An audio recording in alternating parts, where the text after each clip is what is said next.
السلام عليكم ورحمة الله تعالى وبركاته. أعزائي المشاهدين أينما كنتم وحيثما وجدتم، فيديو جبته لكم جديد وخطير جدا، واللي هو اتهام الدولة التونسية بالعنصرية والتطرف والتشدد تجاه الأفارقة الساكنين أو المهاجرين الأفارقة داخل التراب التونسي.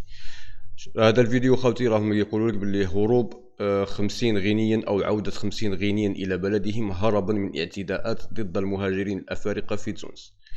ويصرح بعض هاد الناس يقول لك باللي في تونس كنا نتعرضوا للاضطهاد وكنا نتعرضوا للعنصريه وللحقره، وحتى انهم كانوا يضربونا ويعتدوا علينا جسديا. هذا الامر اللي الغالب الناس راهي تصدق فيه، والغالب خوتي الغالب يا اما يقعدوا في تونس ويخربوا تونس او يوليوا لبلادهم، ما فهمناش. ولما تقوم الدولة التونسية بترحيلهم لأنهم ما عندهمش أوراق ثبوتية، ما عندهمش أوراق الإقامة في تونس، وحتى الدخول تاعهم إلى تونس بيدخلوا إلى تونس بطريقة غير شرعية وغير قانونية، هربوا عبر الحدود ودخلوا إلى الصحراء التونسية. اليوم راهم يتهموا في تونس ويقول لك بأن الوضع في تونس أصبح صعبا للغاية، ويزيد يقول لك رانا نعيش في جحيم ولا نخرج. سبحان الله يا مولانا.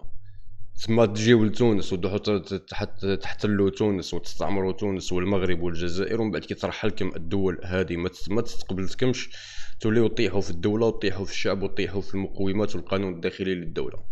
الدستور التونسي ولا الدستور الجزائري ولا الدستور المغربي، كل واحد والقوانين تاعو. هكذا اخويا، قال لك الانسان اللي ما عندوش اوراق ثبوتيه روح البلاد. علاش راكم تكذبوا وتقولوا باللي راكم تعانوا من التشدد وتعانوا من العنف وتعاني علاش؟ راكم دمرتوا الاوطان وراكم فلكتوا الاوطان بالوسخ وبالاوبئه وبكل حاجه.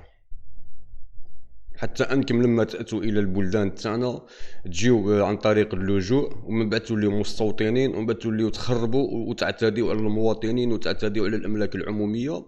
ولما تواجهكم الدوله بالقانون وتخرجكم او تنفي وجودكم داخل، توليو تقولوا بلي الدول هذو راهم دول متشدده ودول عنصريه ودول متطرفه باتجاه او تجاه الافارقه المهاجرين. اخدم لي بابي تاعك، ادخل عندك اقامه قصيره المدى او طويله المدى، كي يخلص البابي تاعك تخلص لك الفيزا تو ديجاج تو سامبلومون. حتى حاجه ما فيها المشكل هذه.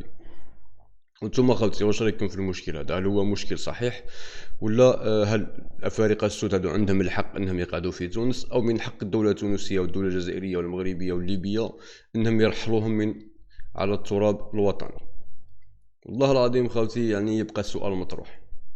يخرجوا لكم الامم تاع حقوق الانسان، الامم المتحده، يقولوا لكم الدول والسلطات العربيه تاع شمال افريقيا راهي دول وسلطات ديكتاتوريه وسلطات عنصريه الى غير ذلك من التسميات.